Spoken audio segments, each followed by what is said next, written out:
नमस्कार, मैं हूं अनुपम। इस वक्त के बुलेटिन के साथ शुरुआत करेंगे आज की दो बड़ी खबरों के साथ। उत्तर प्रदेश में आज पंचायत चुनाव के नतीजों का दिन है।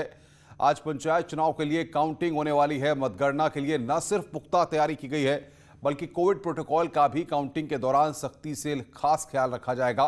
काउंटिंग की सीसीटीवी मॉनिटरिंग भी होगी। दरअसल सुप्रीम कोर्ट ने कोविड प्रोटोकॉल का सख्ती से पालन करते हुए काउंटिंग का आदेश दिया है। हालांकि जीत के बाद जश्न पर रोक रहेगी। वहीं दूसरी खबर की अगर बात करें तो आज 4 राज्यों और एक केंद्र शासित प्रदेश में भी विधानसभा चुनाव के नतीजों का दिन है। बंगाल, असम, केरल, तमिलनाडु, पुडुचेरी में आज विधानसभा चुनाव की काउंटिंग होनी है। बंगाल में बीजेपी और टीएमसी के बीच में कड़ी टक्कर मानी जा रही है। वहीं आज दिन भर आपको विधानसभा और पंचायत चुनाव के नतीजों से अपडेट कराते रहेंगे। सटीक कवरेज के लिए बने रहिए आप लगातार हमारे साथ।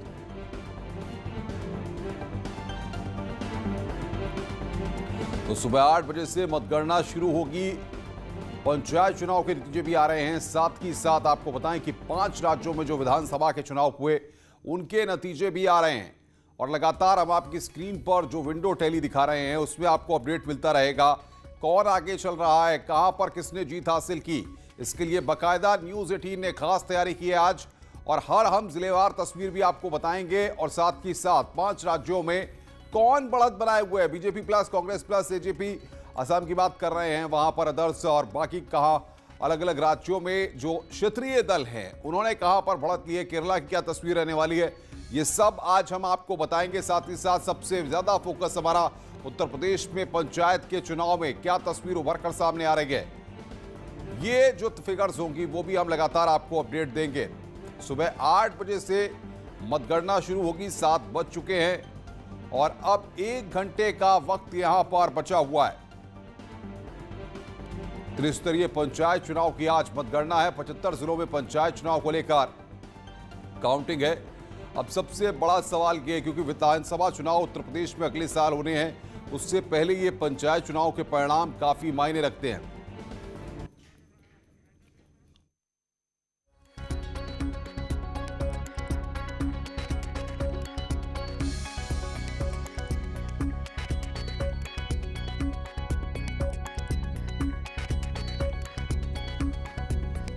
तो उम्मीदवारों के भाग्य का फैसला आज होना है और कोविड प्रोटोकॉल का सख्ती से पालन वहां पर होगा। मतगणना केंद्र के आसपास कर्फ्यू की स्थिति रहेगी और किसी को भी आने जाने की अनुमति नहीं है। त्रिस्तरीय पंचायत चुनाव की मतगणना आज 75 जिलों में पंचायत चुनाव को लेकर काउंटिंग है। सुबह 8 बजे से मतगणना शुरू होने वाली है। आपको बता दें कि उम्मीदवारों के भाग्य का आज फैसला होना है। कोविड प्रोटोकॉल का सख्ती से पालन करने की बात कही गई है। तो अब सबकी निगाहें 8 बजने पर है। जैसे ही मतगणना शुरू होगी उसके बाद क्या तस्वीर उभर कर सामने आती है और किस तरीके से मतगणना केंद्र पर इंतजाम किए गए हैं, ये भी हम आपको बताएंगे। अलग अलग जिलों में आपको लेकर चलेंगे और वहां की तस्वीरें भी हम आपको दिखाएंगे मतगणना केंद्र की, कि आज वहां पर 8 बजे जब मतगणना शुरू होगी उसके बाद वहां पर क्या तस्वीर उभर कर सामने आती है। कोविड प्रोटोकॉल का सख्ती से पालन करना होगा। सुप्रीम कोर्ट ने भी कल इस बात को कहा था और अब ऐसे में यहां पर देखना होगा इस बार किस तरह से इंतजामात होते हैं, कितनी सख्ती यहां पर मतगणना केंद्र पर बढ़ती जाती है। और साथ ही साथ जब परिणाम पूरे सामने आएंगे तो जश्न पर पूरी तरह से रोक है, किसी भी तरह का जश्न नहीं मनाया जाएगा। आयोग के द्वारा इस बात को साफ तौर पर कह दिया गया है। तो आज का दिन काफी अहम। 5 राज्यों में विधानसभा चुनाव के नतीजे आ रहे हैं। साथ ही साथ उत्तर प्रदेश में जो पंचायत चुनाव हुआ था उसके नतीजे भी आज आ रहे हैं। ऐसे में उत्तर प्रदेश के लोगों की निगाहें इस ओर टिकी हुई हैं कि आज गांव की सरकार में कौन बाजी मारेगा, कौन गांव में सरकार बनाएगा। ये यहां पर पंचायत चुनाव उत्तर प्रदेश की गांव-गांव में जिस तरीके से पिछले 3, 4, 5 महीने से लगातार जो गर्माहट थी वो कहीं ना कहीं मतदान के बाद शांत हुई, लेकिन अब काउंटिंग की बारी, मतगणना की बारी है और आज परिणाम सामने आएंगे। और बातचीत करने के लिए इस वक्त हमारे साथ 2 रिपोर्टर्स हमारे जुड़ रहे हैं ग्राउंड जीरो से। उनसे हम बातचीत करेंगे। कानपुर से सौरभ मिश्रा हमारे साथ हैं और लखनऊ से मोहम्मद शबाब। मोहम्मद शबाब, अगर समूचे उत्तर प्रदेश की बात करें तो क्या फीडबैक है, किस तरह के निर्देश जारी किए गए हैं? 8 बजे से मतगणना शुरू होगी, किन किन बातों का ख्याल रखा जाएगा?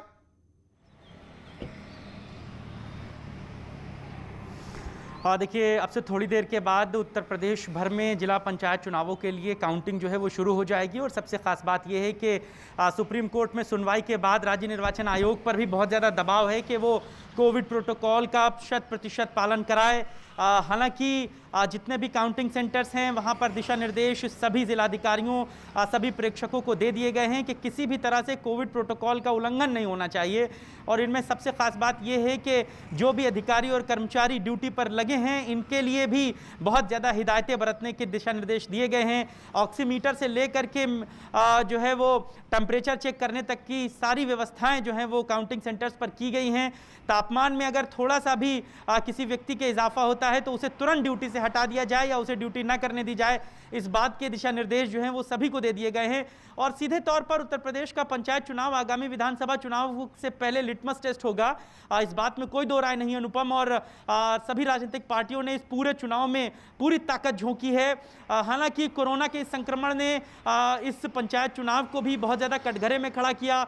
बहुत सारे लोगों की इस पूरे पंचायत चुनाव के दौरान मौत की भी खबरें रही। बिल्कुल मैं आऊंगा शबाब आपके पास। सौरभ भी हमारे साथ कानपुर से है। सौरभ, अगर कानपुर की बात करें और आसपास के जिलों की बात करें तो क्या जानकारियां आपको मिल पा रही हैं? मतगणना के केंद्रों पर किस तरीके से इंतजामात किए गए हैं और कितने बजे मतगणना वहां पर शुरू होने वाली है? देखिए, साफ तौर पर सर्वोच्च न्यायालय के आदेश के बाद एक बैठक की गई थी जिला निर्वाचन द्वारा, हिदायत दी गई थी। कानपुर पुलिस के जो कमिश्नर हैं उन्होंने साफ तौर पर असीम अरुण ने एक बैठक की थी और उन्होंने साफ तौर पे कहा कि हर केंद्र पर ऑक्सीमीटर के साथ साथ तमाम वो स्वास्थ्य सेवाएं, स्वास्थ्य सुविधाएं रखी जाएंगी, जिससे अगर कोई विपरीत परिस्थिति आती है तो उस पर काबू पाने के लिए तुरंत तत्काल उसको प्राथमिक उपचार दिया जा सके। साथ ही साथ अगर सुरक्षा की बात करें तो चप्पे चप्पे पे पुलिस तैनात है, सीसीटीवी से निगाह रखी जाएगी, तीसरी आंख बराबर जो है अधिकारी देखते रहेंगे कि आखिर क्या हालात बने हुए हैं। कुछ घंटों बाद जब मतगणना शुरू होगी उससे पहले ही तैयारियां पूरी हो चुकी हैं। किसी भी बाहरी व्यक्ति को आने से पहले उसका पास चेक किया जा रहा है, या तो वो एजेंट होना चाहिए या फिर बाहरी जो गांव वाले हैं उनको कहीं भी आने के लिए अनुमति नहीं दी गई है। साथ ही साथ जो माइक से पुलिस है वो अलाउंस करती जा रही है। पुलिस का साफ तौर पे कहना है कि आप कहीं पर भी भीड़ इकट्ठी नहीं करेंगे। जश्न पर पूरी तरह रोक है। लगातार देर रात से ही निर्देश जारी किए गए हैं। वो व्हाट्सएप ग्रुप बने हुए हैं जो प्रधानों के तमाम वो प्रधानों को जोड़ करके व्हाट्सएप ग्रुप बनाए गए थे, उन ग्रुपों पर ये सूचना डाल दी गई है। साथ ही साथ जो मीडिया के माध्यम से उन्हें सूचित कर दिया गया है कि किसी तरीके का जश्न अलाउ नहीं है, तो आप लोग बिल्कुल इस बात का ख्याल रखें, कहीं पर कोई पटाखे या किसी तरीके का कोई जश्न नहीं होगा। और इसको लेकर के जो सख्त हिदायतें दी गई हैं उस पर कितना पालन होता है, कितना असर देखने को मिलेगा, क्योंकि जमीनी स्तर पर कई बार हम देख चुके हैं कि जब चुनाव के मतदान के दौरान लोग कोविड प्रोटोकॉल को कई जगह फॉलो नहीं कर रहे थे। बिल्कुल। सौरभ, हम आएंगे आपके पास, बने रहिए। शबाब लगातार हमारे साथ बने हुए हैं। शबाब, दो बड़ी महत्वपूर्ण बातें। पहली बात यह कि वीकेंड लॉकडाउन चल रहा है, इस बीच काउंटिंग होगी, अफसर वही हैं जिनके ऊपर जिम्मेदारी है, जाहिर तौर पर उनको वीकेंड लॉकडाउन में सख्ती से पालन भी कराना है, मतगणना की तैयारियों को और मतगणना को भी देखना है। ऐसे में ये मैनेजमेंट कैसे बनाया गया राजधानी में?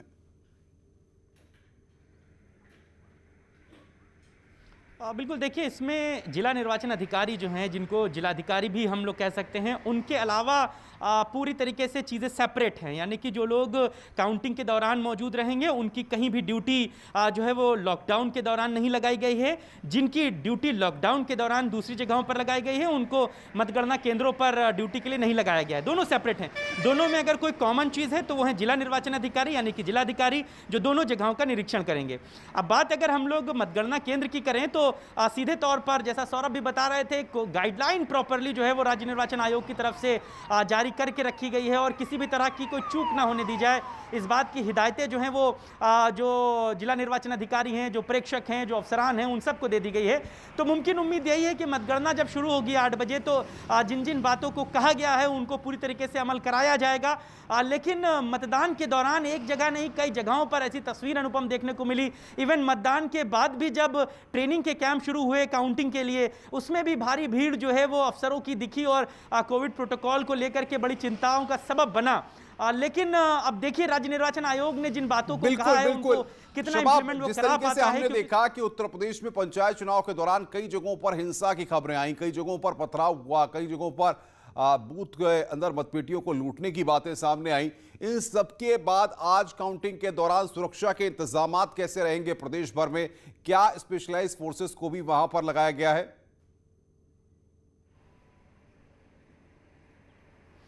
बिल्कुल देखिए, जिस तरीके से मतगणना केंद्रों पर सुरक्षा के इंतजामात हैं उसको लेकर के चाक चौबंद व्यवस्थाएं कही जा सकती हैं। पुलिस फोर्स से लेकर के तमाम दूसरी जो सुरक्षा की एजेंसियां हैं वो सब सतर्क हैं, मौके पर मौजूद हैं और किसी भी तरह की अप्रिय घटना को रोकने के लिए कारगर साबित होंगी।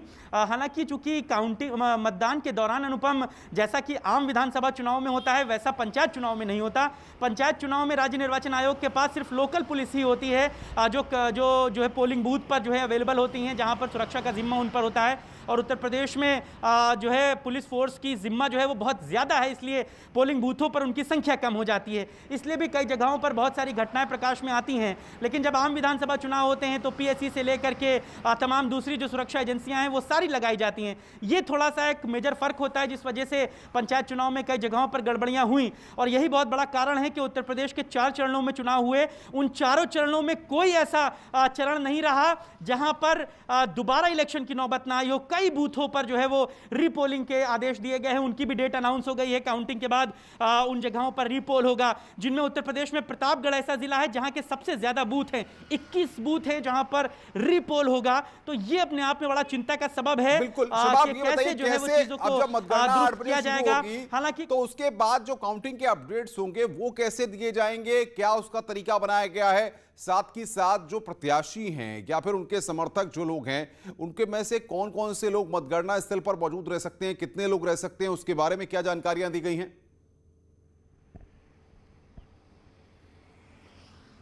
देखिए, मोटे मोटे तौर पर समझिए कि 4-4 टेबलों का सेट लगाया जाएगा अनुपम हर काउंटिंग सेंटर पर, और एक टेबल पर 4 कर्मचारी होंगे, जिसमें एक जो है मतगणना पर्यवेक्षक होगा और 3 मतगणना सहायक कर्मचारी होंगे। 4 कर्मचारियों का एक सेट होगा एक टेबल पर।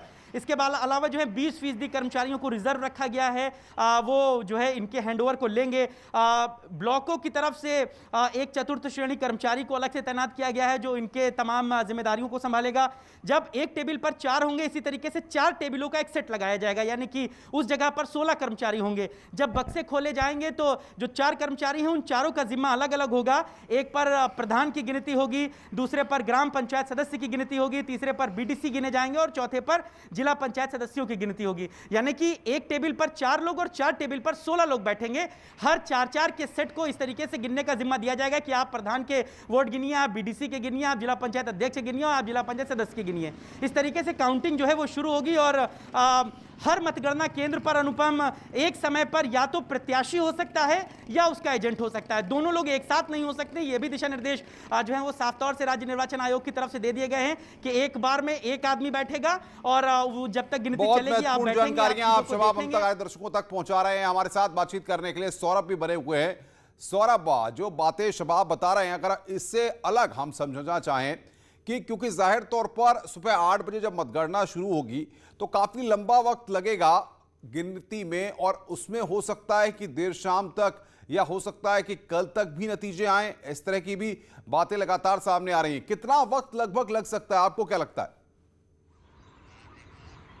देखिए, जाहिर तौर पर यह सबसे कठिन चुनाव होता है, क्योंकि गांव का नेता जब चुना जाता है, प्रधान चुना जाता है या जिला पंचायत सदस्य चुना जाता है, तो एक बहुत बड़ा चैलेंज होता है। इसको लेकर के रिकाउंटिंग कई बार होता है कि एक बार काउंट होता है, दोबारा काउंट होता है, तमाम वो विरोधाभास होते हैं। पुलिस फोर्स लगी रहती है। हमेशा से देखा गया है कि ये चुनाव एक बड़ा चैलेंज है कि कहीं ना कहीं पुलिस फोर्स को इस बात को काबू में रखना पड़ता है कि हो ही ना पाए, लोग विरोध ना जता पाए। लेकिन जब कांटे की टक्कर होती है, जब 10 से 20 वोट का अंतर होता है, 100 से 50 वोट का अंतर होता है, और हर बार होता है, ये कोई नई प्रक्रिया नहीं, और वो बड़ा चैलेंज होता है उस वक्त समझाना, उस वक्त लोगों को कन्विंस करना, या फिर रिकाउंटिंग के लिए। तो एक बड़ा चैलेंज है जो दिन भर देखने को मिलेगा कि आखिर किस तरीके से जो सरकार के निर्देश है, न्यायालय के निर्देश है, उसको शांतिपूर्ण संपन्न कराने के लिए जो पुलिस विभाग है, बिल्कुल सौरभ, आप नजर बना के रखिए। शबाब, आप भी नजर बना के रखिए, आगे भी हम आपसे अपडेट लेते रहेंगे। शबाब और सौरभ के साथ साथ अलग अलग जिलों में किस तरीके से मतगणना की तैयारियां है और किस तरीके से 8 बजे मतगणना शुरू होगी वो भी हम आपको दिखाएंगे। बहरहाल 4 राज्यों असम, तमिलनाडु, पश्चिम बंगाल, केरल और केंद्र शासित प्रदेश पुडुचेरी के विधानसभा चुनाव के नतीजे आज घोषित होने वाले इन 5 राज्यों की हम बात कर रहे हैं। सभी राज्यों में वोटों की गिनती सुबह 8 बजे शुरू होने वाली है। 27 मार्च से इन राज्यों में शुरू हुए मतदान की प्रक्रिया 29 अप्रैल को पश्चिम बंगाल में अंतिम चरण की वोटिंग के साथ ही खत्म हुई थी। तो 5 राज्यों के विधानसभा चुनाव के नतीजे भी आ रहे हैं। इसके अलावा लोकसभा और दूसरे राज्यों के विधानसभा सीटों पर हुए उपचुनाव की गिनती भी आज ही की जा रही है। चुनाव आयोग ने मतगणना के दौरान या उसके बाद सभी तरह के विजय जुलूसों पर प्रतिबंध लगाया हुआ है। आदेश के मुताबिक कोरोना को लेकर यह फैसला किया गया है। चुनाव आयोग ने मतगणना की तैयारियों को लेकर भी गाइडलाइंस लगातार जारी की हैं। इसमें काउंटिंग सेंटर के बाहर किसी भी तरह की भीड़ पर रोक रहेगी। जीतने वाला उम्मीदवार केवल 2 लोगों के साथ ही अपनी जीत का सर्टिफिकेट लेने जा सकता है। बिना आरटी-पीसीआर टेस्ट के किसी भी पोलिंग एजेंट को काउंटिंग सेंटर पर जाने की इजाजत नहीं होगी। साथ ही पीपीई किट पहनना जरूरी होगा। तो ये जानकारियां यहां पर लगातार हम आपको दे रहे हैं। 5 राज्यों में विधानसभा चुनाव के नतीजे और साथ ही साथ उत्तर प्रदेश में पंचायत चुनाव का जो दंगल हुआ था उसके परिणाम आज आ रहे हैं।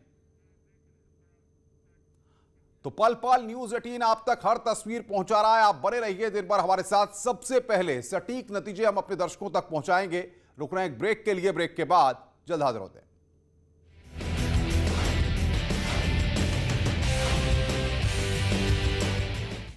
हेडलाइन प्रेजेंटेड बाय आइसन गुरु कूलर। गर्मी शुरू, आ गया गुरु। आइसन घर लाए खुशियां।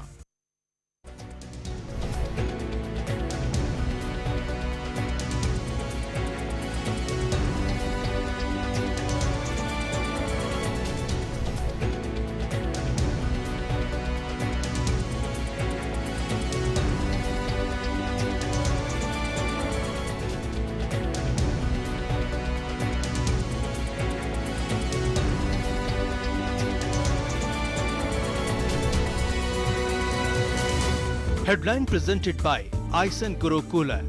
गर्मी शुरू, आ गया गुरु। आइसन घर लाए खुशियां। B1 100% आयुर्वेदिक एनर्जी और इम्यूनिटी सप्लीमेंट पेश करते हैं आज की सुर्खियां।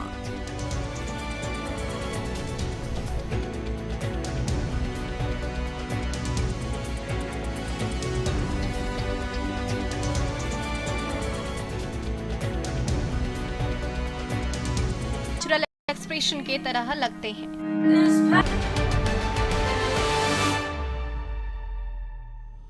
लखनऊ से बड़ी खबर की इस वक्त बात कर रहा है। सीएम व्यापारियों के साथ बैठक करेंगे। बैठक शाम 6 बजे व्यापारियों के साथ होगी। कोरोना संकट पर व्यापारियों के साथ चर्चा करेंगे मुख्यमंत्री। तो आज शाम 6 बजे कोरोना संकट पर व्यापारियों के साथ मुख्यमंत्री बातचीत करेंगे। वर्चुअली ये संवाद होगा। व्यापारियों के साथ ये बैठक की जाएगी मुख्यमंत्री योगी आदित्यनाथ के द्वारा। तो कोरोना संकट पर लगातार मुख्यमंत्री संवाद कर रहे हैं। गन्ना किसानों के साथ संवाद किया, श्रमिकों के साथ संवाद किया और इसी क्रम में अब व्यापारियों के साथ मुख्यमंत्री संवाद करेंगे। आज शाम 6 बजे व्यापारियों के साथ ये बैठक की जाएगी। इससे पहले गन्ना किसानों के साथ, श्रमिकों के साथ मुख्यमंत्री ने संवाद किया। चंदौली में एक युवक की पिटाई का वीडियो वायरल हो रहा है। वीडियो में 2 पुलिस वाले इस नाबालिग को पीटते हुए दिख रहे हैं। जानकारी के मुताबिक युवक चोरी का आरोपी है और पकड़े जाने के बाद पुलिसकर्मी लाठी से उसकी पिटाई कर रहे हैं। वीडियो बलुआ इलाके के मथेला गांव का बताया जा रहा है। वहीं वीडियो के सोशल मीडिया पर वायरल होने के बाद आईजी वाराणसी ने मामले में जांच के आदेश दे दिए हैं।